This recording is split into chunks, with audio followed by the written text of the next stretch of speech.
Hello, everyone. Welcome to All Things Money, yet another episode. And we've got Uzair Younus here. Normally, it's Uzair who's interviewing me, but the tables have turned this time, and I'm the one who's going to interview Uzair, how are you doing today? All good, can't complain. How is the weather in DC? DC's weather has improved. We're out of the heat wave, thankfully, but the political weather has gone up. So the temperature is sky high for the next 4 months. That's what's going to keep us occupied here. So, talking about heat wave, we've been talking about this, and you've told me that you've done a lot. You essentially moved off the grid for all practical purposes. You're generating electricity through solar. You've replaced gas with induction heaters using electricity for that. How is that experience, and how is it working for you economically? It's working really well, Ammar. Again, I have a solar rooftop that's about a 6 kilowatt hour system. We upgraded our heating and cooling, so no natural gas in that. It's a heat pump.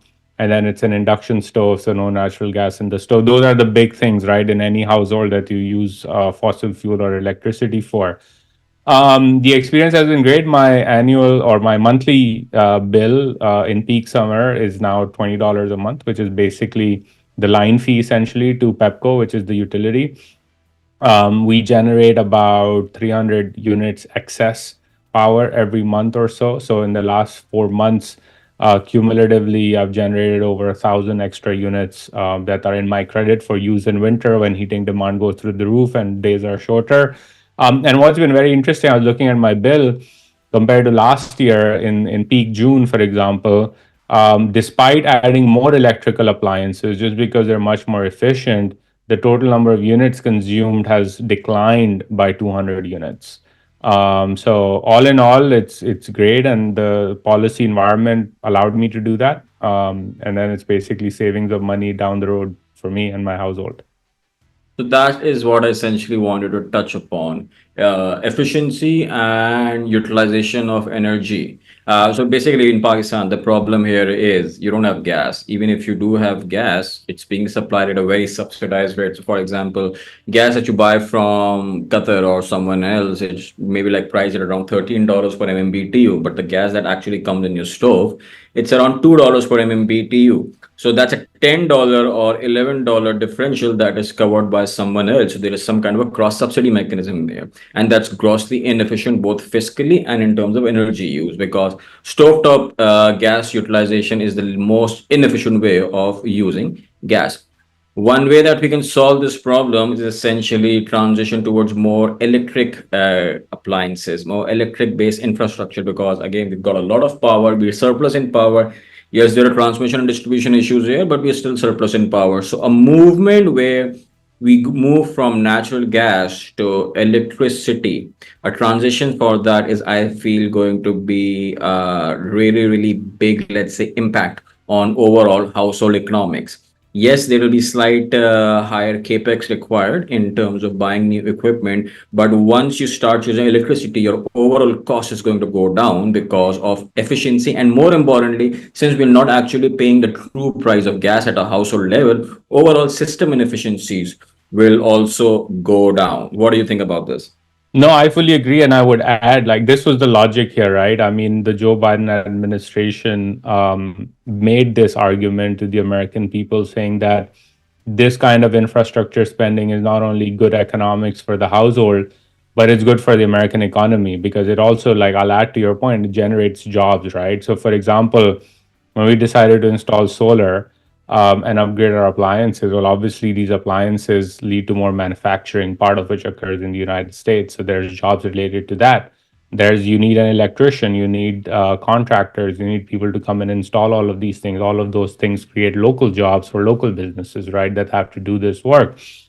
But more importantly, Ahmad, as you said, there is a long term benefit of all of this, generally speaking, for the overall economy, which is that you end up spending a lot less money on variable price fuels, essentially, and transition over to the sun. And the sun is the sun, like it's always going to be there. Plus, solar panel prices are coming down dramatically. If you look at storage in places like California and Texas, which it has taken off, those prices are coming down as well.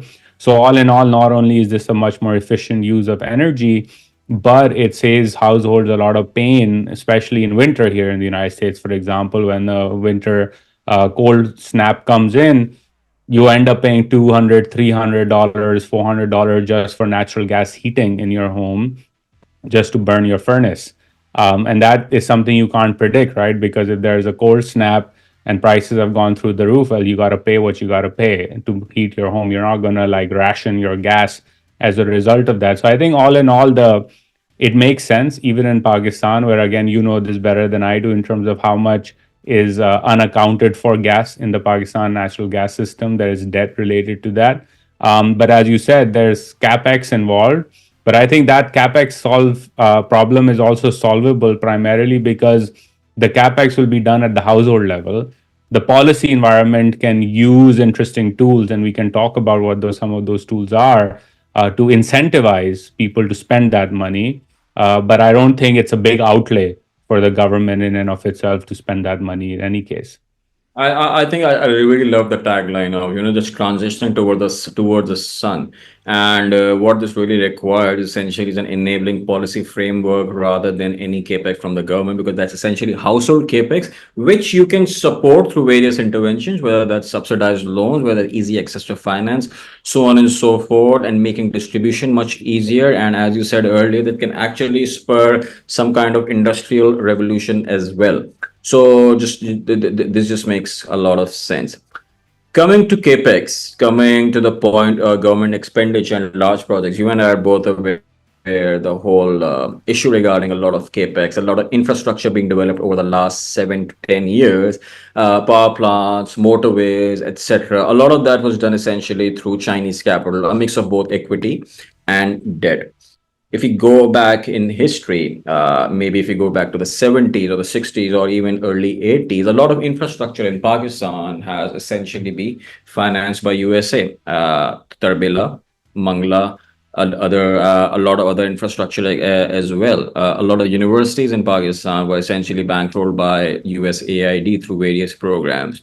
So, I mean, you're fairly involved in the political scene in DC.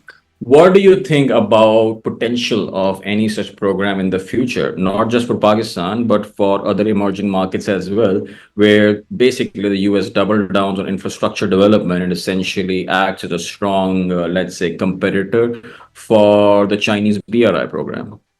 So Amar, look, there's two things that we need to think about before even thinking about Pakistan and America, right? Just in terms of how the American system operates. So the U.S. system, because of the fact that it's much more of an open free market than the Chinese system, the United States government cannot direct private sector capital into X, Y, or Z. It can create a policy environment, it can try to have a diplomatic push, but it can't sort of say, you bank, go and finance this project in whatever country. It doesn't work like that, but it can take initiatives, right? And in those initiatives, the one thing that has emerged, particularly over the last 4 years or so, and if the administration continues post elections here, likely to continue in the next 4 years, is that the United States is trying to make a bet with friendly countries and allies on emerging green initiatives. And that is already being reflected in the relationship with Pakistan. So if you follow the diplomatic exchanges between the two countries, the Green Alliance is something that is talked about quite a lot. The ambassador of the United States talks about it. XM is looking at projects related to that through which is basically the DFC, the Development Finance Corporation. And just this week, as we are talking, right, the Assistant U.S. Secretary for State, Donald Lu, of name many Pakistanis are familiar with for all the wrong reasons, but he's sort of the main diplomat looking after the relationship from the Washington side and into Pakistan, has sought another $100 million. Again, not a huge amount, but $100 million to spend in Pakistan on a whole host of initiatives, the focus of which will be primarily on investment and entrepreneurship in Pakistan. So I think there is a potential to deepen that. But again, Amar, I think this is something we've talked about. The onus of this money that the United States wants to spend all around the world or enable capital flows for these green initiatives or climate change, climate adaptation programs requires a policy environment and a clarity on the Pakistani side about what that vision is, right? If you have a vision, then you can attract capital from different places. This is something I try to explain to a lot of people all the time, that you don't need to say, I want to go to China for capital, or the United States, or Germany, or Timbuktu, or Korea. If you have a robust roadmap about a vision that you want to accomplish, and if that vision makes sense, international capital will flow to you on average in any case. And that's what Pakistani policymakers have to figure out. Like, even on this energy transition, right? I don't see a bold enough program from Pakistan that says, hey, I'm going to make sure that households across rural Pakistan have access to rooftop solar and high efficiency electrical equipment to run their stoves, right? Now, just think about it. Rooftop solar at the rural level plus high efficiency electric appliances for stovetops is not just a thing for electrification or reducing costs for rural households in Pakistan. The biggest beneficiary for that are women who have to burn firewood or have to burn kerosene in the kitchen every day and take in the exhaust from these things, and it hurts their health. That's a reality across many parts of the developing world, including Pakistan and India. But if you have a vision for that, I can assure you not only the United States would want to fund a program like that, but also there are large nonprofit organizations that are putting real money behind climate initiatives who would step in and say, hey, this sounds like a really good idea. Let's go and make this happen. Yeah, this makes sense essentially. So what you're saying, you got to have a vision first before any capital can actually gravitate towards Pakistan. So what do you think we need to do here to get more capital? Get the vision in place. What else? Well, I think I've got like 250 million people, maybe 300 million in a few years, and they all need to be educated. They all need to be fed. They all need to have access to affordable energy. What path, what vision do you think Pakistan needs, and how can that vision actually align with, let's say, the vision of the USA? I mean, look, at its core, right? Let's just say what is the key challenge, or one of the key challenges for any household in Pakistan today. It's something mainstream media talks about all the time, although in a way that you and I don't like it being talked about. But at its core, the issue is scarcity of energy, right? And that scarcity of energy, it means that not only is energy reliable coming into a home, but it's really, really freaking expensive and keeps getting more and more expensive. So we need to solve the scarcity of energy problem. Let's approach it from that way. At the household level, that scarcity of energy, or that energy, is used for what? Lighting, cooling, heating in the winter, right? And mobility, transportation, particularly two wheelers. So we have like four, let's say, pillars, right, of that scarcity problem showing up in a household. I need energy to cook. I need energy. I don't know why the thumbs up keeps coming up, but that's just Zoom. I need energy to cook. I need energy to light my home. I need energy to cool or heat my home, depending on the year and the place I live in. And I need energy to take me places in A to B or B to C. Now, the state can say, okay, we are going to run initially, because we are a big country and a diverse country, and the reality in Gilgit Baltistan is very different than Gwadar, is very different than Karachi, is very different than Multan. We're going to run different pilots to solve for that scarcity problem using modern technology. And what we are going to do is enable private sector, not government level, private sector innovators to come in and step in and say, okay, here are a dozen, 2 dozen communities. Let's assume, I'm just making up numbers now, but let's assume the total map that we want to hit is 500,000 people over these pilots in a diverse few places: rural Pakistan, urban Pakistan, high income, low income, etc. And we want you to go in and come in and say, okay, how are we going to solve this scarcity problem for energy across these households using the most modern, the most efficient technology, with the guiding post being that you have to use and start using renewable energy at its core. Because we are, as Pakistan, a country that is dependent on imports of energy. We can't continue affording to scale up that part. So we want to solve it through renewables.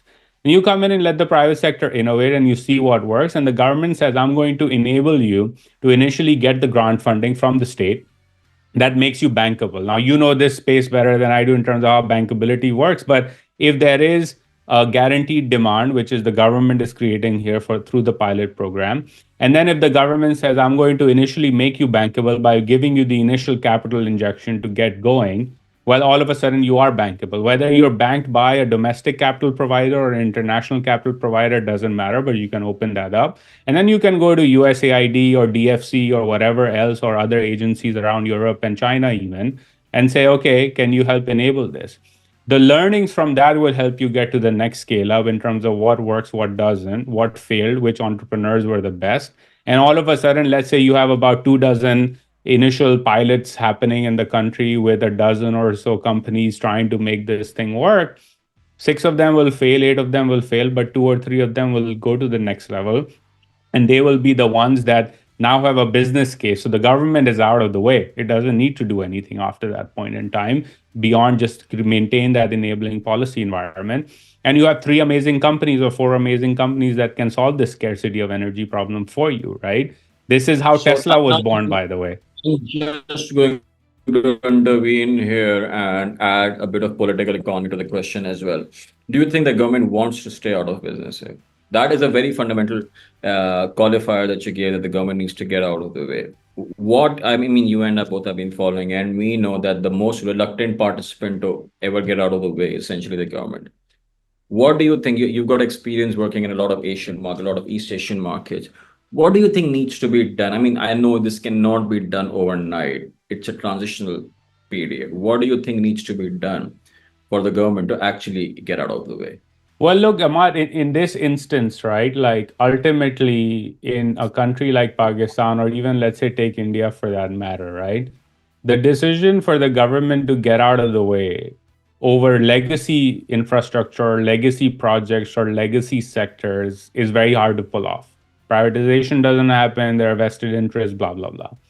But on new initiatives, by default, the government can say, I'm staying out of the business. This is exactly what happened in India, for example, where the government was like, I'm going to create an enabling environment for electrification of vehicles by providing a subsidy, which is called the FAME 1 and the FAME 2 subsidy, which will have certain clauses attached to it about local sourcing and things that may or may not happen in terms of the motorcycle or the EV that you buy.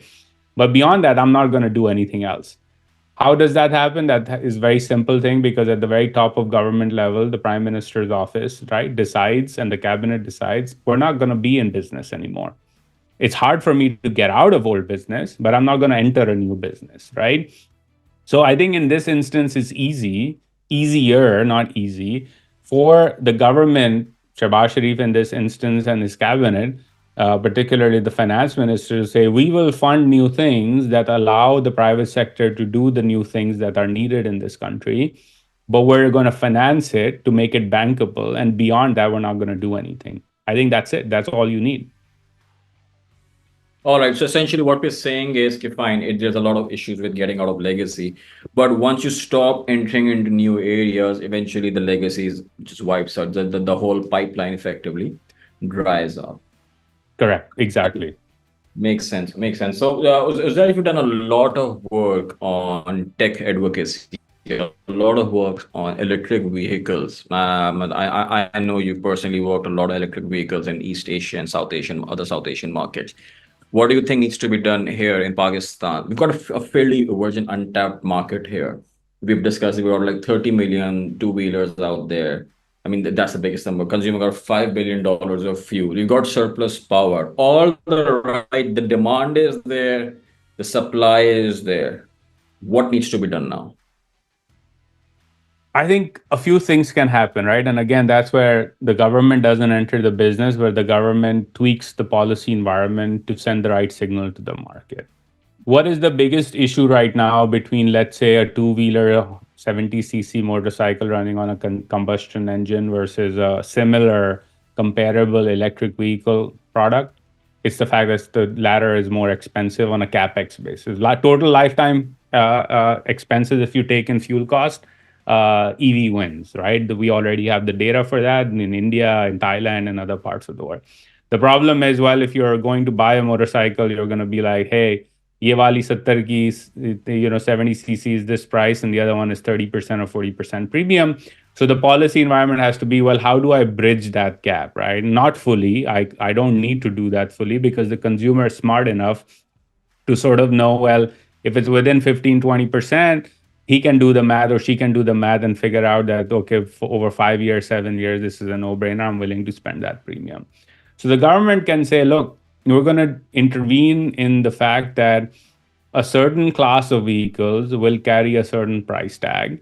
And based on certain criteria, in India, for example, they put a local sourcing criteria, I believe, of 30%, if not a bit more, to say a motorcycle that is electric and has a local sourcing component of 30% qualifies for a subsidy to reduce its value, reduce its price in the market to make it more competitive. One.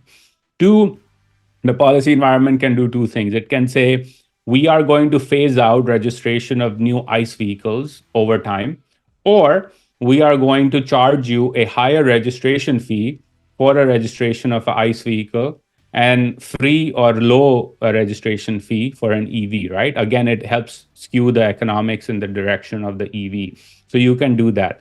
Three, which is the most important one, which is, I think, again, a capacity utilization opportunity for Pakistan, given where the power sector right now is that you can use the existing utility and grid infrastructure to sort of say, we are going to allow new charging stations to be set up. Again, private sector, if you're a Kiryana store or if you're a small petrol pump, etc., you can get a connection in to allow you to do vehicle charging, because that's one of the biggest barriers. Okay, range anxieties exists for these vehicles all the time. So if you want to set that up and get a new connection, well, you get a much more competitive incentivized rate of power because you are a new power consumer, right? And we need more people to consume power in Pakistan, something you've talked about and written about quite a bit.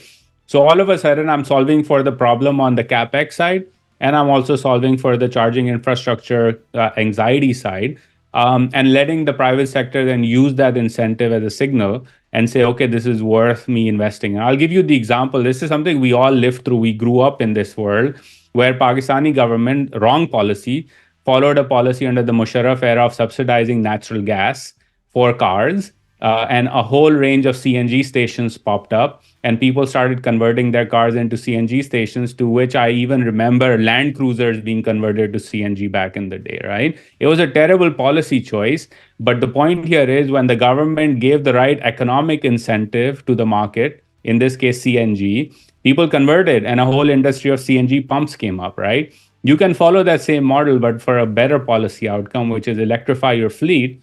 And electrifying your fleet can occur just through policy interventions where the government doesn't need to spend a whole lot of money out of its own pocket.